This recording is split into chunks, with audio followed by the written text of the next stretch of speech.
Jumpa kembali di MDT Journey Inspiration of Life. Pagi ini coba saya mau sharingkan gitu, permasalahan akan tingkatkan iman dan pendalaman firman Tuhan bagi kita gitu. Jadi judulnya seperti itu, permasalahan akan dapat meningkatkan iman dan kedalaman akan pengenalan pengertian akan firman Tuhan gitu. Intinya seperti itu, teman-teman.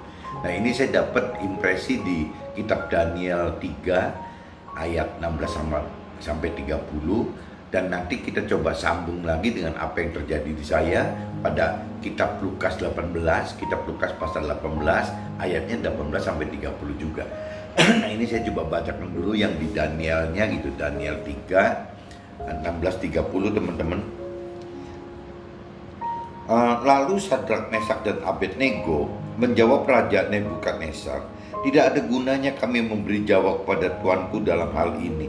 Jika Allah kami yang kami puja sanggup melepaskan kami, maka Tuhan akan melepaskan kami dari perapian yang menyala-nyala itu gitu. Dan dari dalam tanganmu ya Raja gitu, kalau Tuhan menghendaki gitu. Tetapi seandainya tidak, hendaklah Tuanku mengetahui ya Raja, bahwa kami tidak akan memuja dewa Tuanku dan tidak akan menyembah patung emas yang Tuanku dirikan gitu."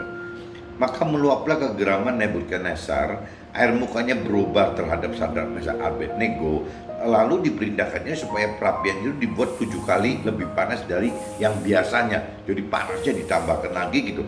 Kepada beberapa orang yang sangat kuat dari tentaranya, dititahkan juga untuk mengikat Sadrak, Mesak, Abednego gitu. Jadi diikat sekalian gitu, dan mencampakkan mereka ke dalam perapian yang menyala-nyala itu gitu.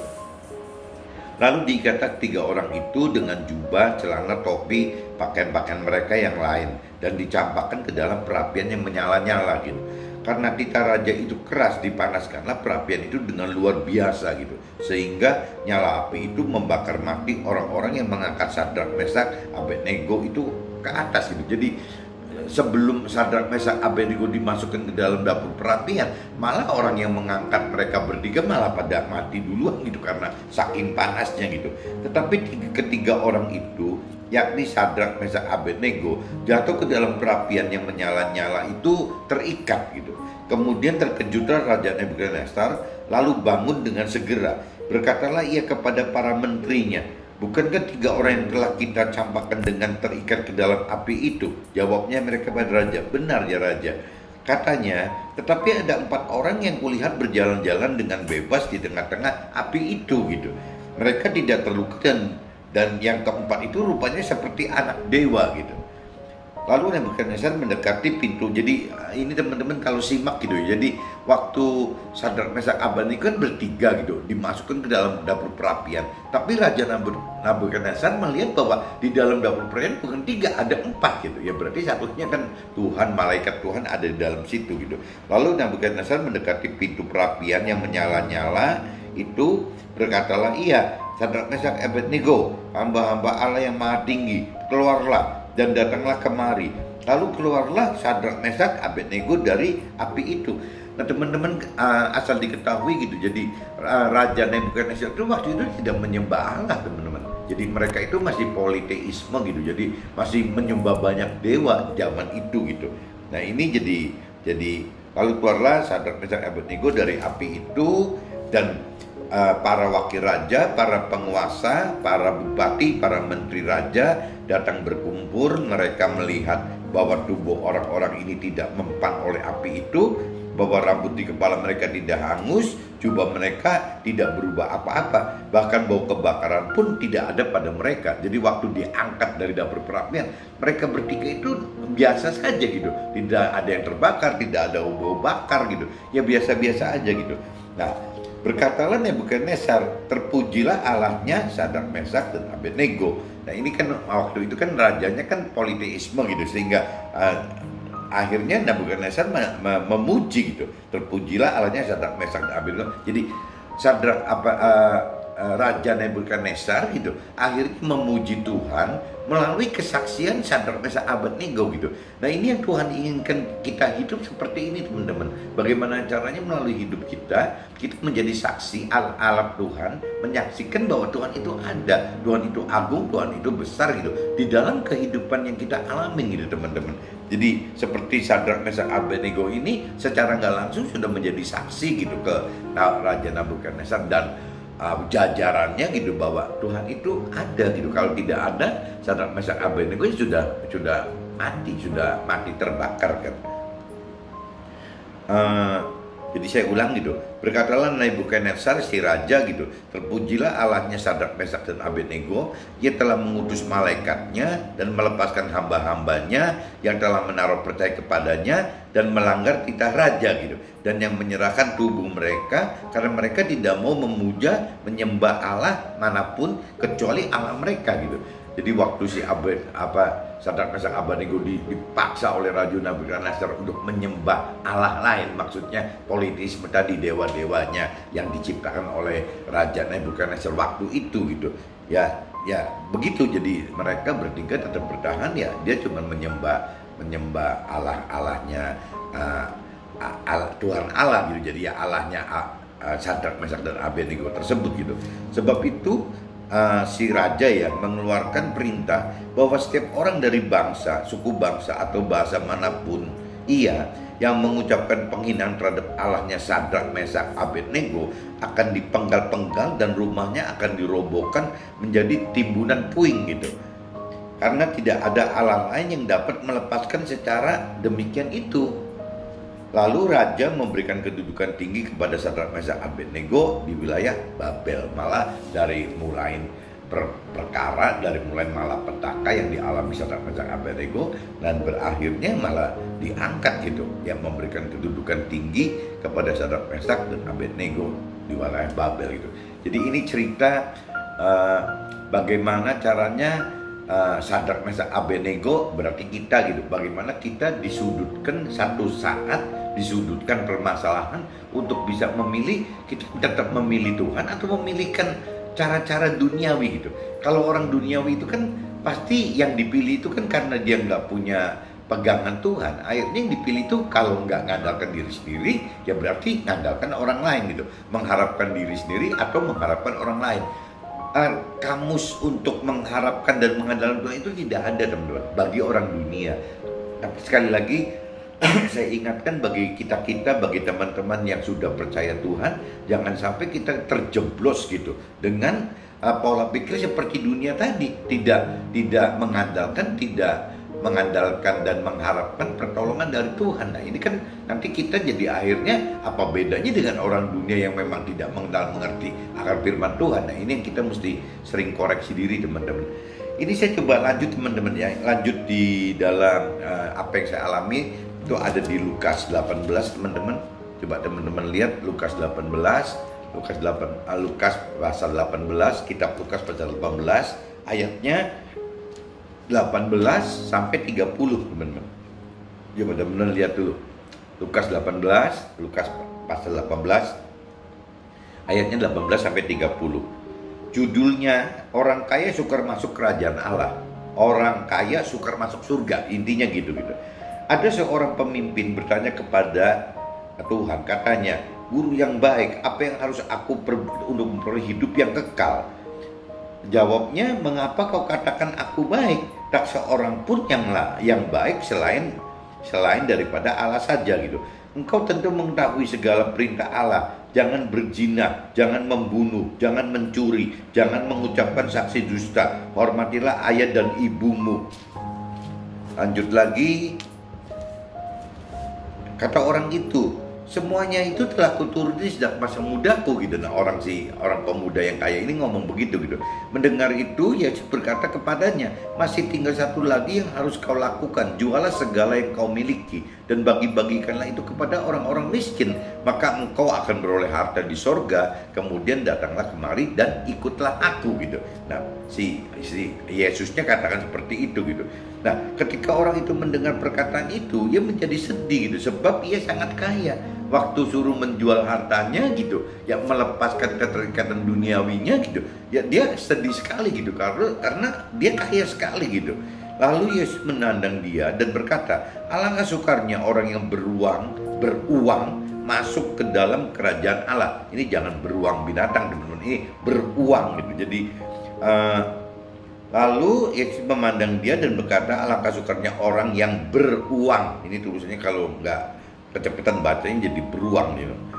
Beruang masuk ke dalam kerajaan Allah. Sebab lebih mudah seekor unta masuk melalui lubang jarum daripada seorang kaya masuk ke dalam kerajaan Allah gitu. Dan mereka yang mendengar itu berkata, jika demikian siapa yang dapat diselamatkan? Kata Yesus, apa yang tidak mungkin bagi manusia mungkin bagi Allah.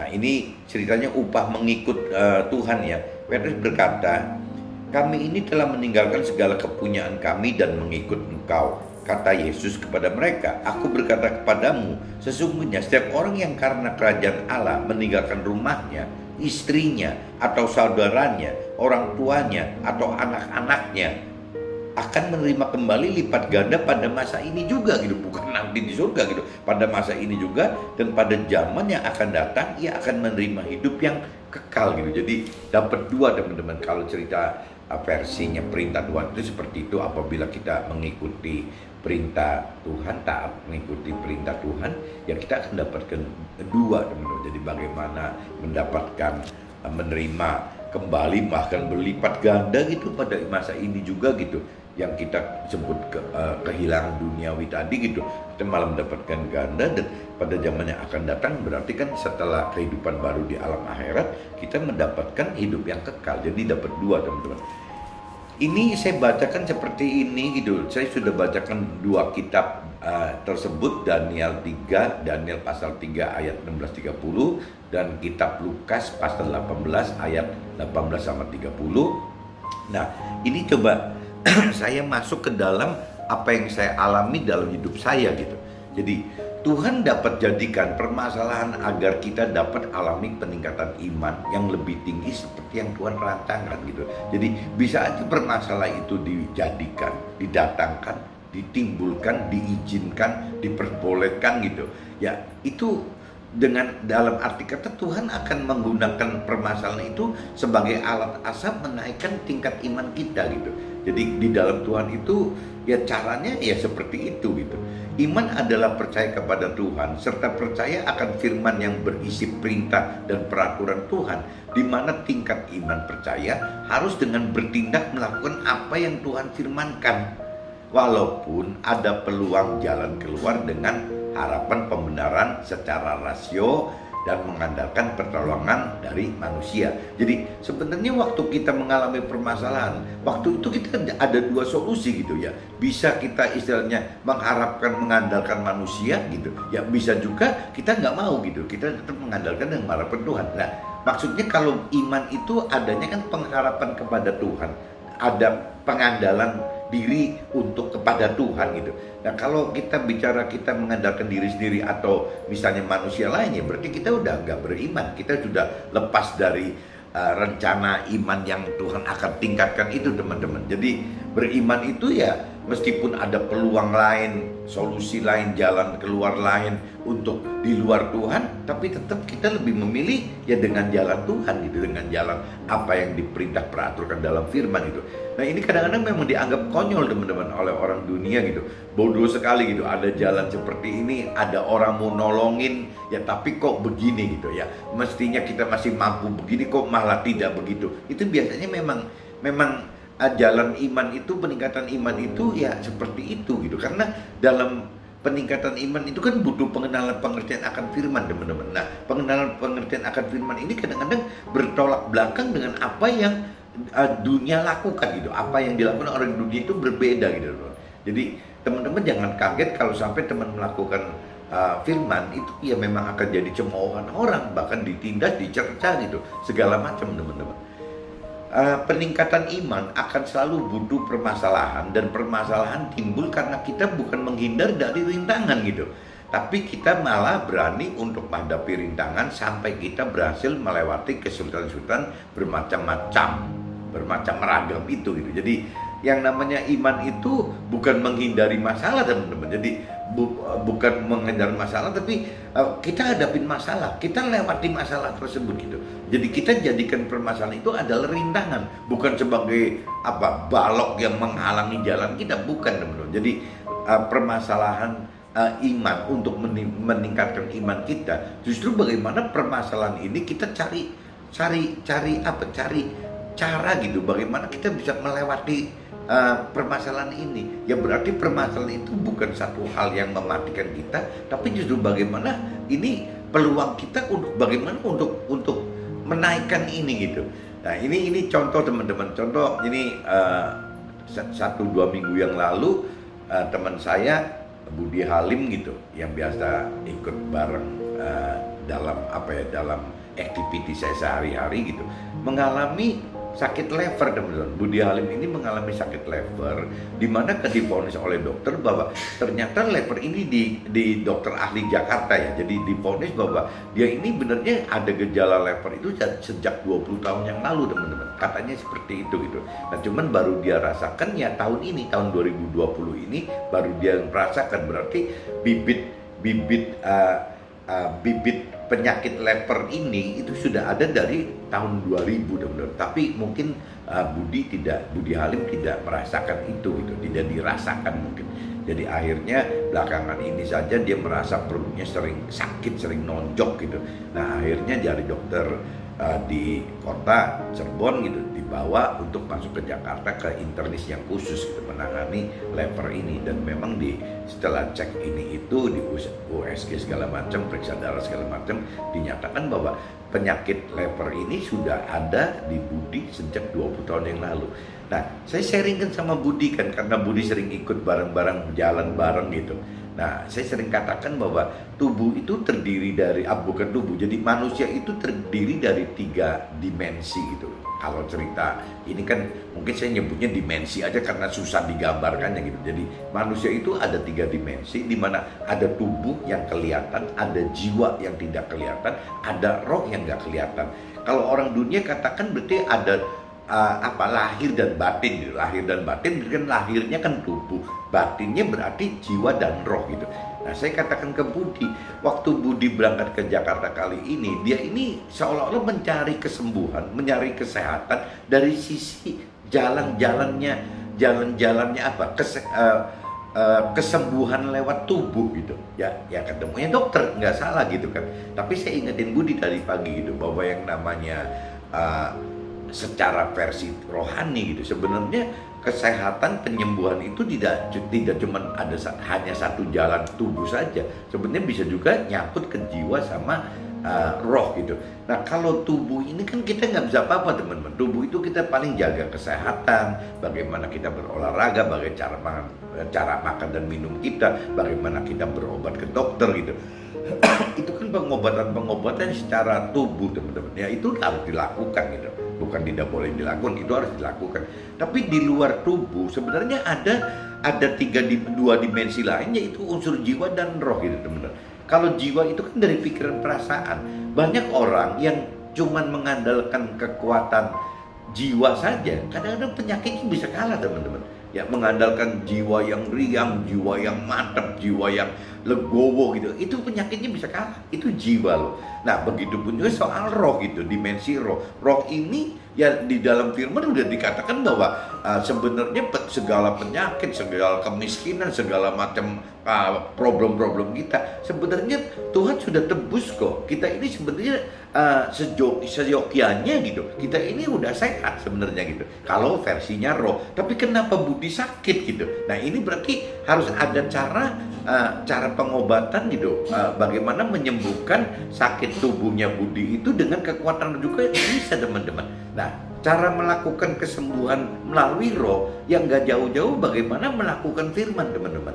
Jadi bagaimana Budi berani melakukan firman. Jadi Budi itu ada 3 teman-teman. Saya tadi pagi nyarankan, kalau cerita tubuh oke, Budi sudah ngambil langkah yang betul, bagaimana mencari si ahlinya gitu, ahli penyakit lever ini supaya lebih cepat ketemunya gitu, ada apa gitu.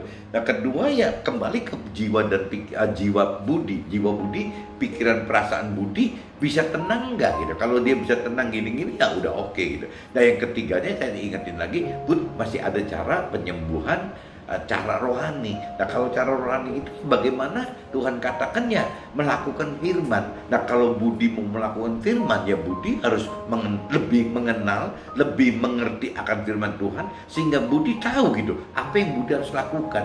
Nah penyembuhan ini jadi kalau bagi orang yang sudah mengenal lahir batin, sudah mengenal tubuh, jiwa dan roh, pengobatan penyakit tubuh ini tidak cuma bisa disembuhkan hanya dari kekuatan tubuh sendiri, teman-teman.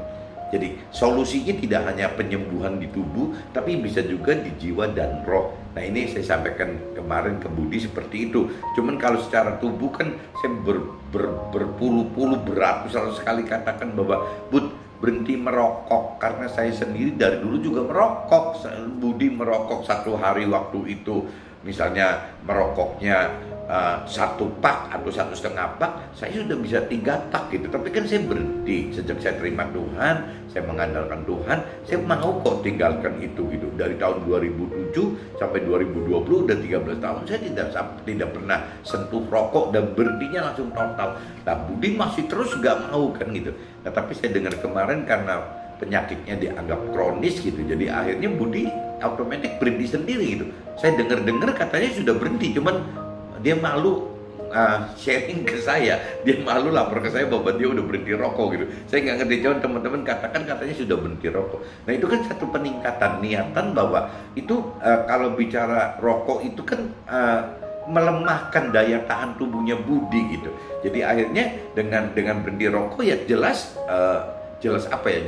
akan lebih menyehatkan tubuhnya Budi gitu. Itu secara tubuh gitu. Tapi kalau secara roh gitu, berhenti rokok itu kalau saat sekarang Tuhan kan anggap bahwa tubuh kita kan, badan kita ini ya adalah rumahnya Tuhan gitu. Jadi waktu Budi berhenti rokok sebenarnya juga ada dampak gitu, ada efek untuk rohnya, rohaninya gitu. Ada dampak ke roh gitu. Dimana ya Budi akan jadi lebih menghargai Tuhan gitu. Dia tidak merokok lagi. Ya ini udah satu melakukan firman gitu. Intinya gitu teman-teman. Jadi mudah-mudahan dengan Budi sharing dengan saya tadi pagi, mudah-mudahan kesehatan Budi bisa lebih segera pulih. Saya malah katakan, Bud, ini justru kesempatan Budi untuk melakukan firman, saya bilang. Jadi menyatakan benar firman itu ada, bahwa Tuhan itu ada gitu, bahwa benar. Dan nanti kalau sampai nanti Budi sudah melakukan firman, ini mudah-mudahan jadi seperti tadi yang cerita Sadrak Mesak Abednego tadi gitu, cerita yang tadi gitu, bagaimana dapur perapian Budi adalah bagaimana mengalami ya sakit leper ini gitu. Jadi sakit leper Budi itu yang dikhawatirkan oleh kita dan oleh dokter itu tidak cuma berhenti di sakit kuning biasa, bukan hepatitis A, tapi takutnya merembet ke B dan C gitu. Nah ini yang kita harapkan jangan sampai seperti itu teman-teman. Kita doain Budi bareng-bareng di kantor gitu sama tim. Ya kita pengen Budi jangan sampai masuk ke dalam hepatitis yang lebih berat gitu. Jadi hepatitis A saja sudah gitu. Nanti hepatitis A kan tinggal butuh bed rest, makan yang benar. Nah mudah-mudahan gak lama juga sembuh. Tapi pengalaman berapa bulan ini, saya bilang ke Budi, ini adalah peluang untuk Budi membuktikan bahwa Tuhan itu ada, Tuhan itu memang ajaib, Tuhan itu kuat, ya segala macam. Nah ini nanti kalau Budi sudah berani melakukan itu, malah bisa jadi alat kesaksian seperti Sadrak Mesak Abednego tadi, ya bagaimana nama Tuhan diagungkan. Sampai yang melihat kejadian Budi, yang mendengar kejadian Budi, mereka akan semua mengakui bahwa Tuhannya Budi itu benar, itu ada, ada benar-benar real ada gitu. Nah ini yang saya sampaikan ke Budi begitu. Oke, saya coba lanjut lagi ya, kembali ke sharing saya gitu. Peningkatan iman akan merambah tinggi iman kita, peningkatan iman akan menambah tinggi iman kita dan berdampak kepada pendalaman pengenalan dan pengertian akan firman. Jadi apabila kita meningkatkan iman kita, biasanya otomatis juga akan berimbang gitu dengan pendalaman akan pengenalan dan pengertian akan firman Tuhan gitu. Hal ini yang membuat kita makin serupa dengan rancangan dan kehendak Tuhan. Jadi rancangan dan kehendak Tuhan yang dituju bagi kita semua, yang dituju Tuhan untuk kita semua gitu. Jadi kita makin masuk gitu. Kalau level iman kita makin tinggi dan kedalaman pengenalan akan firman kita makin dalam, ya otomatis kita akan makin masuk teman-teman, makin serupa gitu, makin mendekati apa yang Tuhan inginkan gitu. Nah, peningkatan iman kita yang berupa tindakan akan menjadi kesaksian hidup bagi yang melihat dan mendengar, sehingga akan menggugah mereka untuk berani mengikuti hidup kita. Mengikuti hidup kita itu mengikuti cara hidup kita gitu ya, berarti ya mengikuti perintah dan peraturan firman Tuhan. Nah, ini yang tadi saya katakan bahwa tidak ada bedanya seperti Sadrak Mesak Abednego yang tetap bersikeras bertahan mengandalkan Tuhan, walaupun resikonya itu kan sampai bisa meninggal teman-teman di dapur perapian yang sudah gak kira-kira kan diangkat berkali-kali lipat panasnya sampai yang gotong mereka bertiga aja mati kok. Apalagi yang dimasukin ke dalam dapur perapian, tapi kan ternyata tidak gitu. Nah itu kan tingkat imannya Sadrak Mesak Abednego kan jadi naik teman-teman. Nah waktu tingkat imannya naik gitu, otomatis pengenalan pengertian akan firman Tuhan makin yakin gitu, makin dalam gitu. Yang Sadrak Mesak Abednego itu akan seperti itu. Nah yang tadi saya katakan ke Budi juga nggak ada bedanya kan, sama aja gitu. Apa yang dialami oleh Sadrak Mesak Abednego yang berupa dapur perapian yang bentuknya physically memang mau dibakar gitu. Nah tapi kalau Budi kan nggak, dapur perapian Budi adalah sakit lever gitu. Ini sakit lever.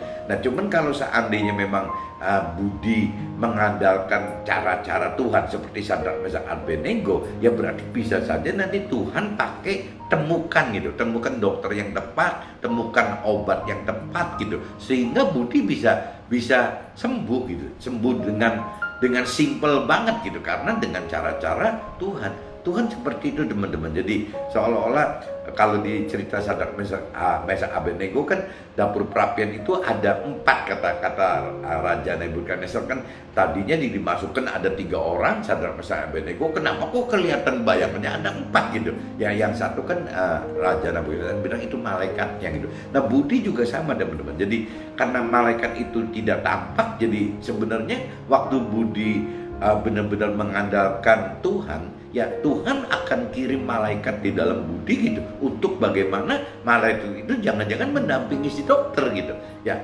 Malaikat itu mendampingi dokter untuk dokter bisa tepat mendiagnosis Budi gitu, jadi nggak bertele-tele, dan juga dokter bisa tepat memberikan obat yang benar-benar manjur untuk Budi gitu. Nah ini yang disebut malaikat begitu. Jadi kita jangan sampai karena kita mengandalkan Tuhan, kita mengandalkan roh Tuhan, jadi kita henti sama dokter. Ya salah besar teman-teman. Jadi cara Tuhan kan jangan kita batasi gitu. Ya kalau memang kita tergerak dalam hati kecil bahwa memang Tuhan pengen kita ke dokter, ya kita harus ke dokter lah. Ya kita tanya ke Tuhan kan, kira-kira kita pribadi tanya ke Tuhan, Tuhan mau apa? Apakah kita mau tidak perlu ngandalin dokter gitu? Apa Tuhan bisa obatin langsung? Ya bisa-bisa saja. Ya bisa aja misalnya nanti Tuhan dengan cara di luar dokter ada cara-cara lain gitu. Tapi kan jangan sampai awal-awal kita udah tolak bahwa kalau kita nggak dari Tuhan berarti kita bertentangan, tidak perlu harus ke dokter, kan itu salah gitu.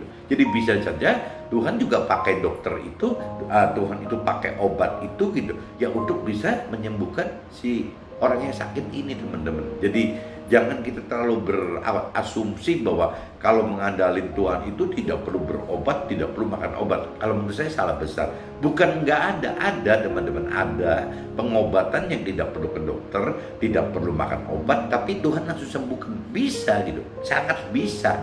Tapi kan belum tentu Tuhan mau seperti itu. Ya Tuhan juga bisa dengan cara-cara yang normal gitu. Jadi dengan yang rasional saja bisa teman-teman ya. Cuman dengan cara itu melepaskan satu malaikat gitu ya. Ya contoh kayak tadi Sadrak Mesak Abednego kan, kalau misalnya Tuhan mau sampai Sadrak Mesak Abednego tidak masuk ke dapur perapian, bisa-bisa aja mudah-mudah sekali tahu bagaimana sampai tidak jadi masuk dapur perapian gitu. Bisa saja teman-teman. Tapi kan juga bisa Tuhan membiarkan gitu, membiarkan Sadrak Mesak Abednego masuk ke dalam dapur perapian. Caranya ngutus malaikat tadi kan. Bagaimana mereka bertiga masuk ke dalam situ, ada satu lagi sampai si raja melihat ada 4 orang gitu, ya akhirnya tuh selamat gitu. Nah di cerita Budi Halim juga saya pikir sama. Saya tadi pagi jelaskan begitu, jadi bukan berarti kita kalau mengandalkan Tuhan itu tidak perlu mengandalkan dokter atau obat gitu. Saya bilang salah gitu ya, tetap balik Budi tanya ke Tuhan gitu ya. Jadi apapun juga Budi pengen di dalam hati dijawab Tuhan, atau mungkin secara audible Budi dengar bisikan Tuhan, atau misalnya anggaplah tidak mendengar apa-apa. Asal yang penting kita permisi sama Tuhan, Tuhan bahwa ini seperti ini. Tuhan, saya tunggu jawaban apakah saya mengandalkan dokter atau Tuhan saja. Ya kalau misalnya nggak ada jawaban, ya maju selangkah lagi. Yang penting setiap ngelangkah kita permisi sama Tuhan gitu. Bapak kita begini, Tuhan hari ini karena belum ada, hati saya belum ada gerakan dari Tuhan, berarti saya melangkah lagi, misalnya berangkat ke Jakarta mencari dokter ini sesuai saran ini gitu. Ya terus kita komunikasi seperti itu teman-teman. Toh gampang kalau kita udah permisi sama Tuhan, kalaupun kita ternyata ngambil langkah yang salah gitu, nggak apa-apa kok. Tuhan itu maha kuasa gitu. Tuhan itu bisa merubah yang salah jadi benar, bahkan bisa kebalik benar jadi salah gitu. Jadi yang penting kita ada komunikasi dengan Tuhan, kita ada doa dengan Tuhan. Masalah Tuhan jawab nggak jawab nggak terlalu penting kalau menurut saya gitu. Yang penting kita berdoa ke Tuhan, kita laporin ke Tuhan. Toh yang tadi saya bilang, kalau kita sudah lapor Tuhan, kalaupun langkah kita salah, tetap gampang sekali Tuhan bisa robah kok. Tuhan itu maha kuasa, bukan seperti kita yang manusia gitu, yang kalau udah salah pasti salah. Tapi kalau buat Tuhan kan tidak gitu. Salah itu bisa dibenarkan oleh Tuhan. Kenapa? Karena memang kita tidak maha kuasa, kita punya kuasa tapi tidak maha kuasa. Kalau Tuhan kan maha kuasa.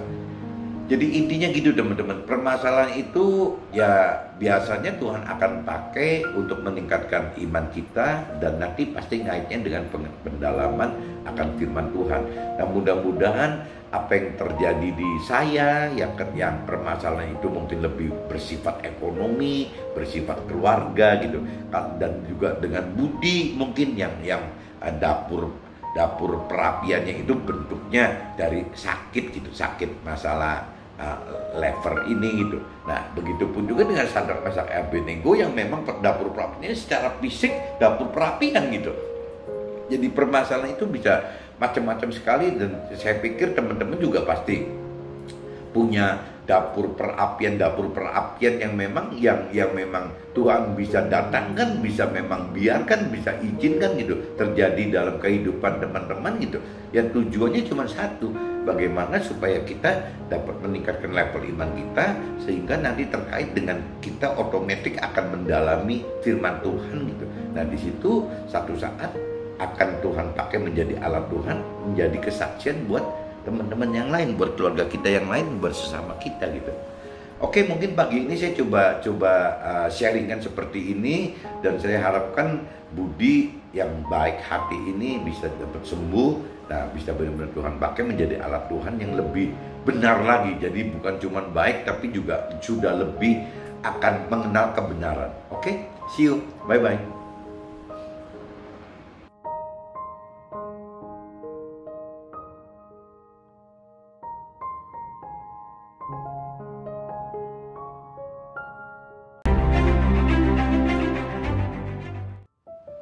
One minute to better life.